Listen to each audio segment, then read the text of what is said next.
کسی انسان کو اس درجے پہ رکھ دینا کہ اس کو خدائی درجہ دے دینا. عبادت کیا ہے؟ عبادت میں 3 انگریڈینٹس ہیں. ایکسٹریم ریورنس یعنی جھک جانا اگلے کے لیے، سبمٹ کر دینا سب کچھ، اس کو ریورنس کہتے ہیں. اسی طرح عبادت میں ایکسٹریم اٹیچمنٹ، اٹیچ ہو جانا اس ہستی سے بہت زیادہ. یہ چیزیں کسی انسان کے ساتھ ہو جائیں تو وہ اس کی عبادت بن جاتی ہے. اور اللہ معاف کرے جو بالی ووڈ کا عشق ہے وہ یہ والی عبادت ہے. انہوں نے تو آپ کو پتا ہے معشوق کو پورا معبود بنایا ہوتا ہے، تو وہ اسلام نے اس کو حرام قرار دیا ہے. سورہ البقرہ میں اللہ کہتے ہیں کہ لوگوں میں سے کچھ ایسے ہیں جو دوسروں سے ایسے محبت کرتے ہیں جیسے اللہ سے محبت کرنے کا حق ہے، جبکہ جو ایمان والے ہیں وہ اللہ سے بہت شدید محبت کرتے ہیں. تو اس لیے اگر آپ نے شرک کو چھوڑنا ہے، جو بھی مائنر شرک اللہ نہ کرے کوئی انوالوڈ ہو جاتا ہے انکانشیسلی، تو توحید کو پکا کیا جائے. ٹھیک ہے، اللہ پہ ریلائنس پکی کی جائے، اللہ سے محبت پکی کی جائے، اللہ کے بارے میں پڑھا جائے اور عبادت کی جائے. دیکھیں اللہ کی محبت کیسے اچیو ہوگی، خود بتا دیا اللہ نے. صحیح بخاری کی حدیث ہے، حدیث قدسی. اللہ کہتے ہیں کہ میرا بندہ میرے قریب آتا ہے فرائض پہ عمل کر کے، قریب آتا ہے. ٹھیک ہے، اس کے بعد وہ مزید قریب آتا ہے میرے نوافل کر کے.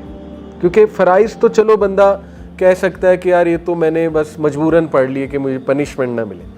نوافل تو وہی پڑھے گا نا جو محبت کرتا ہے. ٹھیک ہے، وہی جائے گا نوافل کی طرف.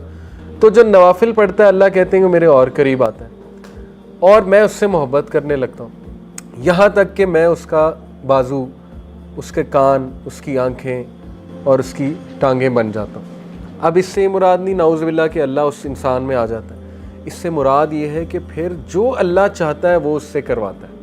جب اللہ ایک شخص سے محبت کرنے لگ جاتا ہے تو پھر اللہ اس سے نیک اعمال ہی کراتا ہے، پھر اللہ اس سے دکھاتا ہی اچھی چیزیں، پھر اللہ اس سے بلواتا ہی اچھی چیزیں. ٹھیک ہے، یہ اللہ کی محبت کا آؤٹ کم ہے اور یہ بہت بڑا آؤٹ کم ہے. تو توحید کو پکا کریں. میجر اور مائنر سنس کیا ہیں؟ پہلی تو بات یاد رکھیں کہ اس میں ایک رول ہے، مائنر سن بھی اگر بہت ریگولرلی کیا جائے تو وہ بھی میجر بن سکتا ہے. جیسے مثال کے طور پہ مائنر سن یہ ہے کہ بیٹھے بیٹھے مذاق کرنا، اور وہ مذاق ڈیسنٹ نہیں ہے، وہ ریگولر چلتا رہے، پھر آگے لینگویج خراب ہو، آہستہ آہستہ وہ پھر میں بھی لوگوں کے آپ اس میں آ جائیں، کردار کشی میں، روسٹنگ پر آ جائیں ان کے. ٹھیک ہے نا، ان پہ الزام لگانے پہ آ جائیں، ان کو مذاق بنانے، تو یہ میجر سن بن جاتا ہے. لیکن کچھ میجر سنز بہت زیادہ واضح طور پہ اللہ سبحانہ و تعالیٰ نے ہمیں بتا دیے، جو کہ 7 ہیں، 7 میجر سنز. یہ تو بندہ کنفرم کوشش کرے ان سے ہم نے بچنا ہے، کیونکہ قرآن میں اللہ کہتے ہیں کہ اگر تم کبائر سے بچے تو ہم تمہارے صغیرہ گناہ معاف کر دیں گے. دیکھیں اللہ نے تو لاٹری لگائی ہوئی نا ہماری، صغیرہ گناہ ڈیلی معاف ہو سکتے ہیں. صغیرہ گناہ میں نے آپ کو بتایا چلتے پھرتے بد نظری ہو گئی، صغیرہ گناہ ہے. ٹھیک ہے، کوئی ایسا میوزک سن لیا جو بہت ہی فضول قسم کا گانا ہے، اس طرح کے گناہ سب سے ہوتے ہیں ایسی چیزیں. تو سبحان اللہ، ابھی حمدی صبح جو 100 بار اور شام بار پڑھتا ہے اس کے صغیرہ گناہ چاہے سمندر کی جھاگ کے برابر ہو وہ معاف کر دیتا ہے اللہ. ٹھیک ہے، اسی طرح لا الہ الا اللہ وحدہ لا شریک لہ لہ الملک ولہ الحمد وہو علی کل شیء قدیر، صبح اور شام 100 بار.